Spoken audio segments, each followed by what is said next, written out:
Assalamualaikum warahmatullahi wabarakatuh. Perkenalkan, nama saya Daril Hasan Hermansyah dengan NIM 2023 1011 03111008 dari Fakultas Hukum Universitas Muhammadiyah Malang. Di sini saya akan menanyakan pertanyaan tentang apakah negara Indonesia bisa dikatakan negara yang sejahtera atau bukan, kepada beberapa narasumber termasuk orang tua saya sendiri dan ada tokoh agama juga. Apakah negara Indonesia termasuk negara yang sejahtera atau bukan? Negara yang sedang berproses untuk sejahtera. Hmm. Kalau negara ini pengen sejahtera, sahkan undang-undang korupsi perampasan aset untuk membuat rasa jera kepada para koruptor.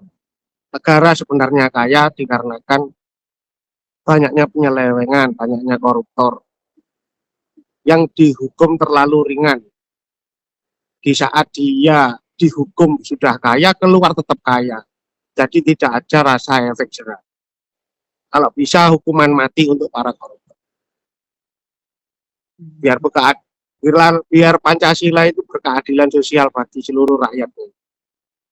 Assalamualaikum, di sini saya akan bertanya dengan salah satu tokoh pemuka agama, yaitu Pak Ustadz ada di sebelah saya. Saya akan bertanya mengenai pendapat Pak Ustadz tentang apakah negara Indonesia ini termasuk negara yang sejahtera atau bukan?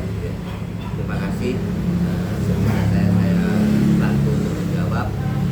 Untuk negara kita ini, negara Indonesia ini, saya berpendapat bahwasanya untuk kesejahteraan masyarakat tingkat perekonomian sangat kurang sekali karena banyak sekali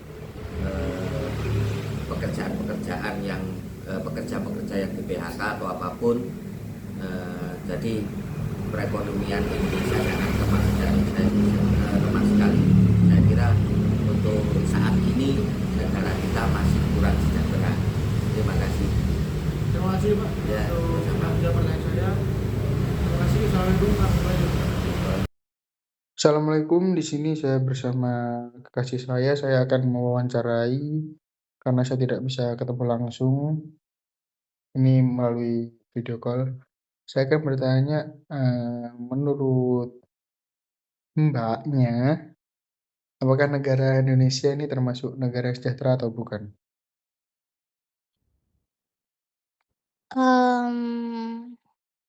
Menurut saya bisa sih, secara potensi itu kan SDA SDA di Indonesia kan melimpah kayak nikel, batu bara, sawit, terus juga ekonomi digital dan UMKM lagi tumbuh pesat gitu kan.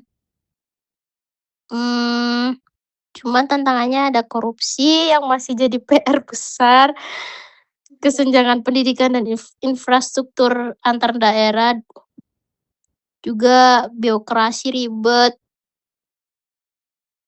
Assalamualaikum, di sini saya bersama tetangga kos saya. Saya memperkenalkan, ini ada Mas Bintang. Saya mau tanya sama Mas Bintang. Menurut Mas Bintang sendiri, apakah negara Indonesia ini sudah termasuk negara yang sejahtera atau belum? Karena saya orang awam, menurut saya Indonesia ini bukan negara yang sejahtera ya, karena masih bertindih tumbuh dengan keekonomiannya, dengan kesejahteraannya itu sangat jauh lah, karena masih banyak yang merasa kesulitan saja. Terima kasih Mas Bintang jawabannya. Terima kasih. Assalamualaikum warahmatullahi wabarakatuh. Assalamualaikum, sekarang saya bersama Mas Alex, seorang aktivis. Saya mau tanya sama Mas Alex. Mas Alex, menurut Mas Alex, Indonesia ini termasuk negara kesejahteraan atau bukan? Kalau menurut saya masih belum sih Mas, karena kan kita lihat faktor-faktornya bahwasanya Indonesia ini masih belum cukup sejahtera ya dalam hal ekonomi, sosial maupun juga politik ya.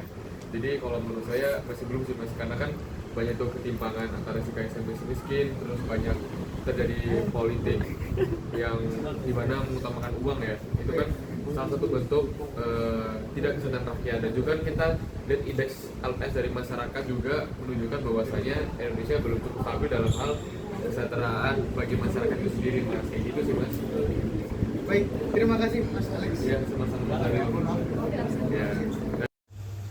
Oke, dari beberapa narasumber di atas yang saya tanyakan, dapat disimpulkan bahwa Indonesia saat ini belum dikategorikan sebagai negara yang sejahtera secara menyeluruh, melainkan berada dalam status negara berkembang kelompok pendapat menengah ke atas. Indonesia menunjukkan kemajuan pesat menuju tingkat kesejahteraan yang lebih tinggi, namun masih menghadapi tantangan struktural untuk mencapai kesejahteraan yang merata. Salah satu indikatornya ada ekonomi, kemudian ketimbangan wilayah, sektor informal dan lapangan, ada kualitas SDM dan kesejahteraan. Indonesia saat ini sedang berada pada jalur transisi negara berkembang menuju target negara maju atau sejahtera dengan visi Indonesia Emas 2045, di mana tantangan terbesarnya adalah pemerataan hasil pembangunan bagi seluruh lapisan masyarakat. Terima kasih. Mungkin itu yang bisa saya paparkan dari hasil saya bertanya kepada beberapa narasumber. Terima kasih. Wassalamualaikum warahmatullahi wabarakatuh.